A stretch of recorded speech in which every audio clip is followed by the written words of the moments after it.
She was 11 years old when the seizures started.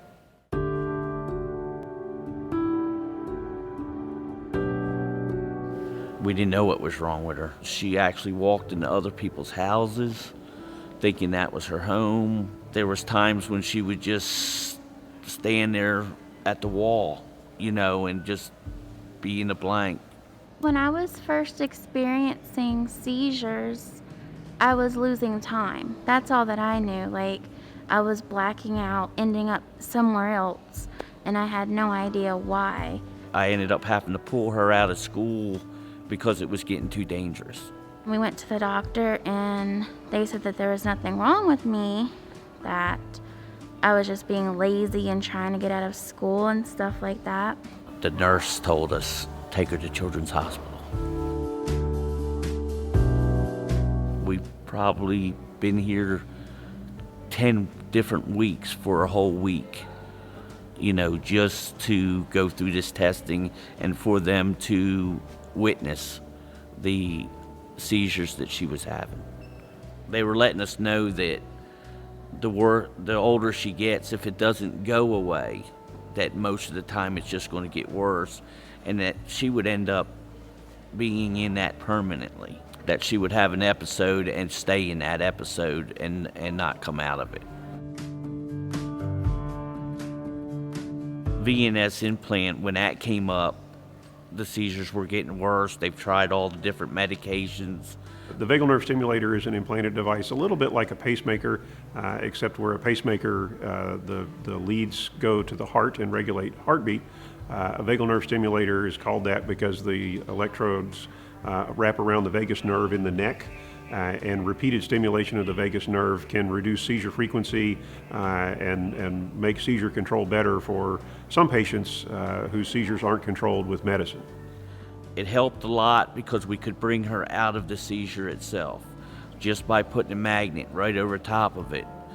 But it kept getting worse and worse. I don't think my implant actually changed much for too long, because I stopped having seizures for about a week or two.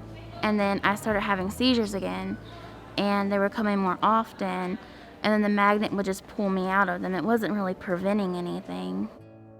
Once we had determined that Robin's seizures were coming from a small target in the back part of her brain, that was the time that the Visualase laser ablation system became available here at Children's, meaning that she didn't have to have an operation where we open the head. The laser device goes in through just a small incision and a small hole that we drill in the skull. He approached us with the Visualase, but of course, being the parent, they want to drill holes and stuff, do this stuff, and I say no, because I would have rather dealt with the seizures than something happening. When the doctor came to us, I said, you'll have to ask her, it's her choice. I just wanted to have a normal life.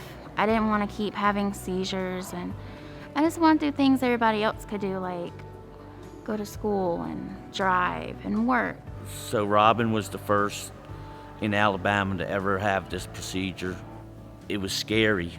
She knew that what she wanted, and what she wanted was not have seizures no more. And that Visualase stopped her from having the seizures. The proof is in the pudding, as people say, because after she had that treatment, she never had another seizure.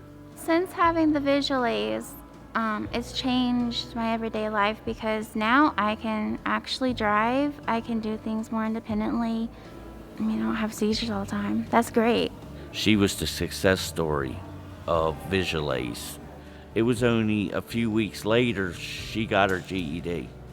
So you could see the difference in her capacity to learn and stuff like that had changed a lot. I decided to go into nursing so I can help children who have seizures, and because I feel like I can actually relate to that, and it's a scary experience to be so young, going through all these different tests and all these different medicines. You don't really know what's going on. I just think I can help